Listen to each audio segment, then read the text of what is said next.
right, this is probably the most simplified way to think about effective Facebook targeting.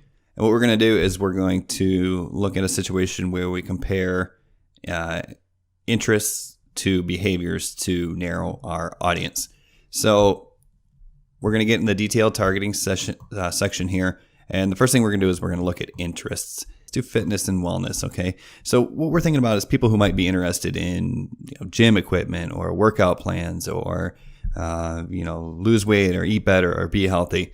So you might be into people who are into bodybuilding and dieting and interested in gyms and so on and so forth.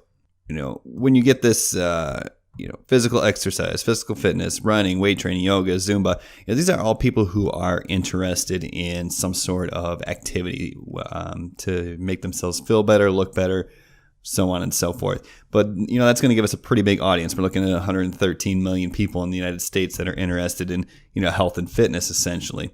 So when you go down a little bit further, what you want to do is you want to narrow your audience.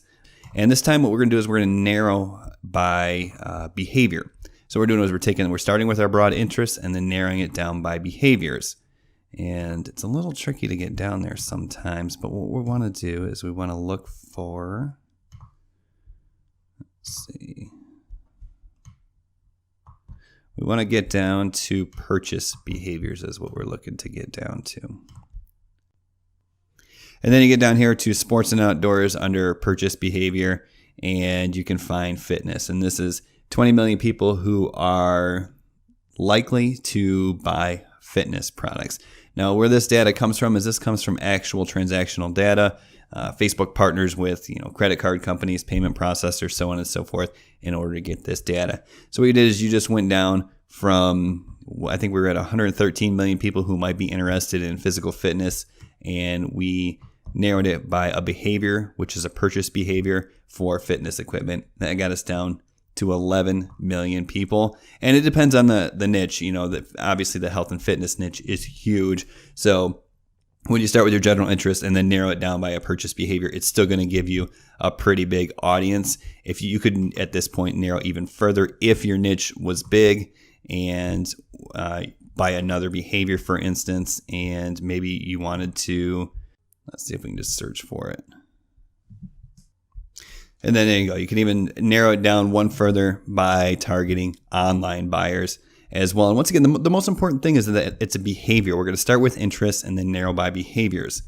So that brings us down to 360,000 people. So what we started is with this huge niche of 113 million people who might be interested in health and fitness. Okay, and then we narrowed the audience by a behavior.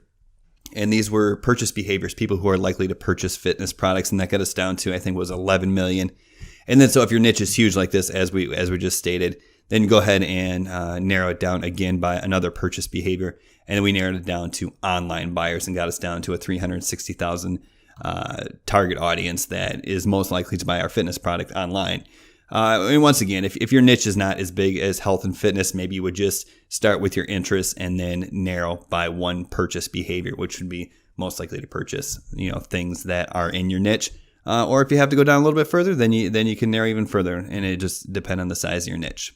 So just to recap, you're going to narrow your audience you're going to start with your interests, and then you're going to narrow it by purchasing behaviors. And that should give you a pretty good target audience of people who are most likely to buy the products you're offering online.